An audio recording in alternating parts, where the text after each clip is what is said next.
రాజనాల సత్య channel సంవీక్షకులకు నా నమోవాకములు. ఈనాటి కార్యక్రమం సీతాపహరణం, ఆంధ్ర రామాయణంలోని సీతాపహరణ ఘట్టం, భాస్కరుడు రచించినటువంటి రామాయణంలోని కథాఘట్టాన్ని నేను మీ ముందు ఉంచబోతున్నాను. నా పేరు డాక్టర్ కొట్టే వెంకటాచార్యులు. ఈ సీతాపహరణం ఎలా జరిగింది ఆ విషయాలన్నీ కూడా పొందుపరుస్తున్నాను. మీ అభిమానమే మాకు ఆశీస్సులు. ఇక కథలోకి వద్దాం.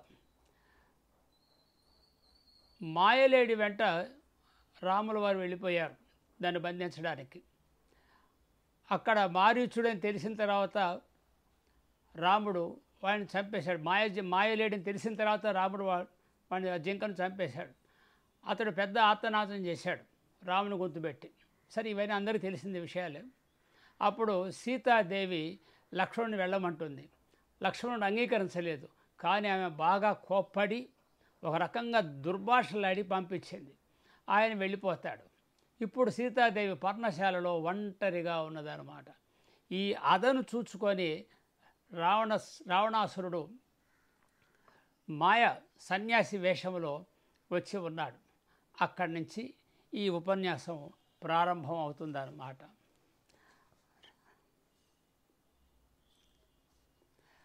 రావణాసురుడు రావడానికి కొంచెం సమయం పడుతుంది.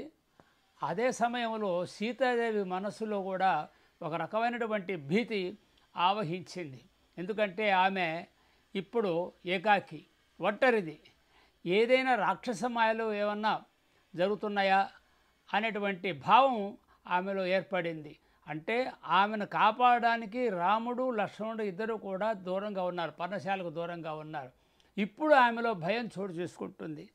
అందుకే ఆమె చేసిన తప్పిదాన్ని ఒకసారి పునరాలోచించుకుంటూ ఉన్నది. చూడండి. హరిణం బిక్కడకేల వచ్చే విభునట్లేల పొమ్మంటి ఆత్తరవం బేటికి పుట్టే. బంగారు జింక రావడం ఏమిటి? రాముల వారిని నేను కోరడం ఏమిటి? రాముల వారు వెళ్ళిపోయిన తర్వాత ఆ ఆర్తనాదం నాకు వినిపించడం ఏమిటి? సీతా లక్ష్మణ అనేటువంటి ఆర్తనాదం రాముడికి కష్టం రావడం ఏమిటి అని ఇప్పుడు ఆలోచిస్తుంది. అదే ఆలోచన ముందు ఉంటే ఈ బాధ ఉండేది కాదు. అట్టి మరింది తప్పాడి నొప్పించి ఈ దురితం బేటికి గట్టుకొంటి అనుచున్ తోతెంచుక నీటితో కరపద్మంబును అక్కుజేర్చి వగలం కందంగా అయ్యంగనం. ఇప్పుడు పునరాలోచించుకుంటుంది సీతమ్మవారి పాపం. ఆవేశంలో అనుచితంగా లక్ష్మణుడిని మాట్లాడినటువంటి ఫలితం ఇప్పుడు రాబోతున్నది. ఆమెకు ఆ దుష్పరిణామం ఏంటో ఇప్పుడు రాబోతుంది అన్నమాట. అసలు బంగారు జింక ఇప్పుడు ఆలోచిస్తుంది, అంతకుముందు ఆలోచించలేదేమో. ప్రపంచం ఎక్కడైనా బంగారు జింక ఉంటుందా? కానీ ఇది బహుశా లక్ష్మణస్వామి చెప్పినట్టుగా ఇది మాయా మృగమే అనేది ఇప్పుడు ఆమెకు అర్థమైంది. ఆయన వెళ్ళను అంటే లక్ష్మణస్వామి వెళ్ళను అంటే కూడా మీరు వెళ్ళాలని కొంచెం దుర్భాషలు కూడా ఆడిందనమాట. ఇప్పుడు ఆమె పునరాలోచించుకుంటూ కొంచెం పశ్చాత్తప్త హృదయరాలైపోయిందనమాట. అది ఆమె మనసులో అనుకుంటుంది. ఒక రకమైనటువంటి భీతి ఆమెలో ప్రవేశించింది. అదే సమయంలో రావణ బ్రహ్మ సన్యాసి వేషం వేసుకొని, భిక్షుకుని వేషం వేసుకొని వచ్చి భవతీ భిక్షాందేహి అని వచ్చాడు. వచ్చిన తర్వాత ఆమె ఎవరో తాపసి అనుకొని, తాపసికి మనం చేయవలసినటువంటి అతిథి సత్కారాలు చేయడానికి ఆమె లోనికి రమ్మని చెప్పి ఆయన కూర్చోబెట్టి అర్ఘ్యపాద్యాదులన్నీ కూడా ఇచ్చి ఆమె ఒక అతిథికి చేయవలసినటువంటి సత్కార్యం అంతా చేసింది. ఆమె ఆ రావణ బ్రహ్మానికి తెలియదు కాబట్టి ఒక సన్యాసి అనే భావనతోటి ఆమె చేసింది. కానీ వాడు రావణాసురుడు. వాడు వచ్చిందే అసురు కృత్యం చేయడానికి. అందుకని వాడి పని వాడు తొందరగా నెరవేర్చుకొని పోవాలన్నమాట. అర్ఘపాద్యాదులన్నీ కూడా స్వీకరించి ఇక తను చేయదలిచినటువంటి తానెవరో చెప్పుకోవాలనుకున్నాడు. ఆ తొందరలో ఉన్నాడు పాపం అతని. అంటే రామలక్ష్మణులు వస్తే మళ్ళీ తన కార్యక్రమం భంగం అవుతుందనే ఉద్దేశంతో తొందరగా మాట్లాడుతున్నాడు. వెంటనే అంటున్నాడు చూడు, ఇంతీ ఎవరి దానవు. ఆవేశం వచ్చేసింది వాడికి. ఏమండి అమ్మా, ఎవరు నువ్వు అసలు? ఎందునికి, ఎక్కడుంటావు? మున్నే మండ్రు నీ నామము, నీ పేరేంటి తల్లి? ఈ కాంతారమునకేల వచ్చితి. ఇక్కడ చూడండి, ఇక్కడే భాస్కర కవితను చాతుర్యం చూపించాడు. ఇందులో ఏమన్నా తప్పుందండి? ఇంతి ఎవరి దానవు ఎందునికి, నువ్వు ఎవరు అమ్మా, ఎక్కడుంటావు, నీ పేరేమిటమ్మా, ఈ అడవికి ఎందుకు వచ్చావు? ఇంతవరకు చక్కగా మాట్లాడాడు. కానీ అతను వచ్చింది చక్కగా మాట్లాడడానికి కాదు, ఈమె యొక్క ఆతిథ్యం స్వీకరించడానికి కాదు, వాడికి ఉన్నటువంటి రాక్షస బుద్ధిని బయటపెట్టడానికి. వెంటనే చూడండి, జగత్ కళ్యాణము ఈ దేహము అత్యంతాయాసము పొందజేసిన నిమిత్తం బేబియున్. జగత్ కళ్యాణం ఈ దేహం. చూడమ్మా, నీ శరీరము జగత్ కళ్యాణాన్ని సూచిస్తుంది అన్నాడు. పరాయి స్త్రీ యొక్క శరీరాన్ని వర్ణించడం ఎంత దుర్మార్గం అండి. అంటే వెంటనే వచ్చి రాకముందు మూడో మాటలోనే నీ శరీరము జగత్ కళ్యాణమైనది, అంటే ముగ్ధ మనోహరమైనటువంటిది నీ శరీరం. ఇంతటి అద్భుతమైన నీ శరీరాన్ని ఎందుకు ఈ విధంగా బాధ పెట్టుకుంటున్నావమ్మా? ఏటికి వంతం పొందిన దానవు. నీ శరీరం అనొచ్చండి, తప్పు కదా. పరస్త్రీ యొక్క శరీరాన్ని వర్ణించవచ్చునా? అక్కడే వాడి రాక్షస బుద్ధి అక్కడ వ్యక్తమైందనమాట. అంటే త్వరగా తాను వెళ్ళిపోవాలి తీసుకొని ఆమెను. నీవేటికి వంతం పొందిన దానవు, నువ్వెందుకు ఇలా బాధపడుతున్నావమ్మా? నీ మొహం చూస్తే ఏదో బాధ పరితప్త హృదయరాలుగా ఉన్నావు తల్లి, ఏంటి అన్నాడు. ఇట్లనుడు ఇలా అనగానే అవ్వామాక్షితానిట్లని. ఇప్పటికీ ఆమె కోపం రాలేదు. ఏదో మామూలుగా అన్నాళ్ళే, పెద్దవాడు ముసలివాడిలాగా ఉన్నాడు పాపం, ఏదైనా అంటే ఆ విధంగా ఆమె రాజీ పడినట్లు అనిపిస్తుంది అన్నమాట. అప్పుడు ఆమె చెప్తుంది, ఆమె ఎవరు, ఎందుకు వచ్చారు, ఈ కథంతా కూడా సూక్ష్మంగా చెప్పి ఆమెలో ఉన్న సంస్కారం చూడండి, ఎంత గొప్ప సంస్కారం అంటే, మునినాథ విశ్రమింపుడు. అయ్యా మునీశ్వర, హాయిగా విశ్రాంతి తీసుకోండి. జననాథుండిపుడ వచ్చి సత్కారము మీకు వనరిల్చు. ఇక్కడే ఒక చెడుకు వేశాడు భాస్కర్ మంత్రి గారు. అయ్యా మునీశ్వర, హాయిగా విశ్రమించండి. ఇప్పుడే జననాథుడైనటువంటి రామభద్రుడు తప్పనిసరిగా వస్తాడు, వచ్చి మీకు సత్కార్యం చేస్తారు. అలా అంటే ఏమో మాట్లాడింది మామూలుగా అయినా సరే వాడికి గుండెల్లో అప్పుడు రైళ్ళు లేవు, కానీ రైళ్ళే పరిగెత్తాయి అన్నమాట. జననాథుండిపుడ వచ్చి సత్కారము మీకు నరించు అనినా. రావణుడని భూపుత్రి చూచి అధిక ప్రీతిని. వీడికి వెంటనే గుండెలో రైళ్ళే పెరిగెత్తాయండి. రామచంద్రుల వారు వస్తారు, వచ్చి మీకు తగిన సత్కారం చేస్తారు. అక్కడే కవి చమత్కారం ఆడాడు. ఆయన వచ్చాడంటే వీడికి సత్కారమే. ఆ విధంగా లేదా గౌరవం, రెండు రకాలు. అంటే వ్యంగ్యార్థంలో సత్కారం అంటే నేను నీ తగినటువంటి అవమానం చేస్తాడనేటువంటి భావన.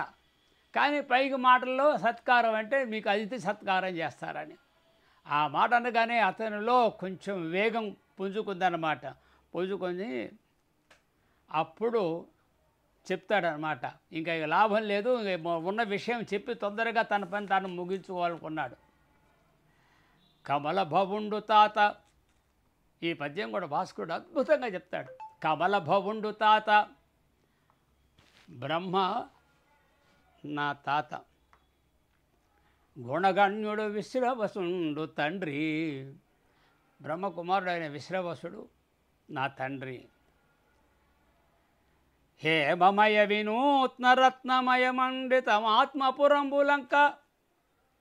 చూడండి ఎంత బాగా అంటాడో. బంగారు మయమైనటువంటి లంకా నగరానికి, నగరం నా నివాసము, నేను రాజును. విక్రమము త్రిలోక భీకరం అఖండ శుభాకర దైత్యరాజ్యమునకు నే భర్త. నేను గొప్ప పరాక్రమవంతుడిని. పరాక్రమవంతులలో 3 లోకాలకు భయంకరుడైనటువంటి నేను లంకాధీశుడను. పటు శౌర్యుడా, నేను గొప్ప పరాక్రమవంతుడిని. రావణ నామధేయుడు. ఇక్కడ చూడండి ఎంత ఆ తొందరలో ఎంత అవివేకంగా మాట్లాడుతున్నాడంటే, ఆయన ముల్లోకాలకు మహానుభావుడే. దొంగతనంగా ఎందుకు రావాలండి? నేరుగా వచ్చి యుద్ధం ప్రకటించి రావచ్చు కదా. అంటే అక్కడే రామును చూసే భయపడిపోతున్నాడు. అందుకే ఇంత పథకం వేశాడు అన్నమాట. తర్వాత ఏమన్నాడు? ఎంత గొప్పవాడైనా తన గొప్పతనం తాను చెప్పుకోవద్దు. పటు శౌర్యుడా, నువ్వే గొప్ప శౌర్యవంతుడివైతే ఈ కర్మ ఏం కరా నీకు? సన్యాసి వేషం వేసుకోవడం ఏమిటి? నువ్వంత మహానుభావుడు అయితే, లంకానగరానికి రాజువే అయితే, అవి పైగా నీకు ఎట్లా ఉందంటే, మా తాత బ్రహ్మ అన్నాడు, మా తండ్రి విశ్రవసుడు అన్నాడు. బ్రహ్మ అంటే ఈ సృష్టిని పుట్టించేవాడు. అటువంటి వానికి మనవడు. ఈ మనవడైనా సరే వాడికి ఈ కర్మ ఏమిటి? ఇప్పుడు కొంతమంది ఉంటారనమాట, వాళ్ళు పెద్దవాళ్ళు గొప్పవాళ్ళే కానీ వీడు మాత్రం అధముడు అంటారు. అదేవిధంగా ఏమంటున్నాడు, వీడేమో రాక్షస రాజ్యానికి రాజునట. ఆయనేమో 3 దేవతలకు కాదు, ఈ 14 భువన భాండాలు సృష్టించేటువంటి వాడు బ్రహ్మ. ఆయన బ్రహ్మ అయితే ఆయన మనవడేనా? ఈయన మాత్రము రాక్షస రాజ్యానికి రాజట. ఎంత వెకిలిగా ఉంటుందో ఆ తొందరలో, అంత వెకిలిగా ఆవేశంగా మాట్లాడుతున్నాడని ఈ పద్యం అర్థమవుతుందన్నమాట. భాస్కరుడు ఎంత అద్భుతంగా చెప్పాడు చూడండి. ఆ విధంగా మాట్లాడి, ఈ ఘోర కాంతార భూముల్లో నీవెందుకమ్మా, ఎందుకు సీతానుకుడం?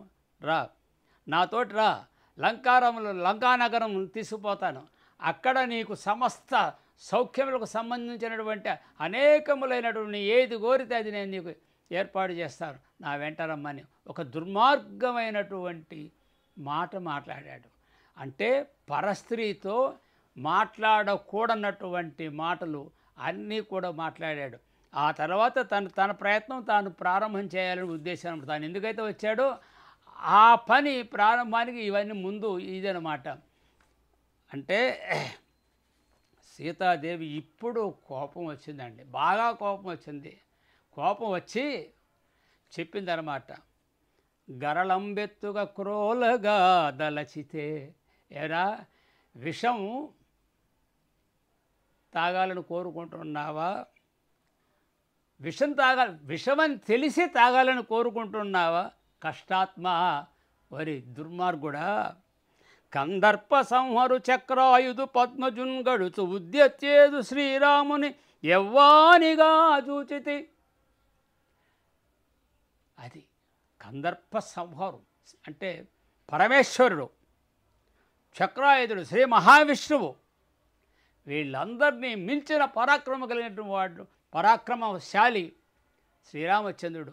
అటువంటి శ్రీరామచంద్రుని ఏ విధంగా భావించుకుంటున్నావయ్యా నువ్వు అని ఉద్యత్క్రూర బాణాగ్నిచే ధరణిన్ కూలెదవు. ఆ శ్రీరామచంద్రుడు వారి యొక్క క్రూర బాణములు, రామబాణం అంటే తిరుగులేనిది అని అర్థం. ఆ రామబాణంతో నీవు ధరణిన్ కూలెదవు, నేల మీద పడిపోతావు. ఏల ప్రేలదవు బద్ధ స్పర్ధ దుర్వాక్యముల్, వైరం తెచ్చుకునేటువంటి మాటలు ఎందుకు మాట్లాడతావయ్యా? ఏది విషం తాగాలని తెలిసి కూడా విషం తాగాలని కోరుకుంటున్నావా? ఎవరనుకున్నావు? సాక్షాత్తు మన్మధునే హరించిన పరమేశ్వరుని మించినటువంటి వాడు, శ్రీ మహావిష్ణువునే మించినటువంటి వాడు శ్రీరామచంద్రుల వారు. వారి యొక్క బాణాలతో ఎందుకు చచ్చిపోవాలని కోరుకుంటావు? ఎందుకు బద్ధస్పర్ధ దుర్వాక్యములు ఏల ప్రేలితం? వైరంతో కూడుకున్న మాటలు ఎందుకు మాట్లాడతావు, ఎందుకు ప్రేలుతో ఉన్నావు?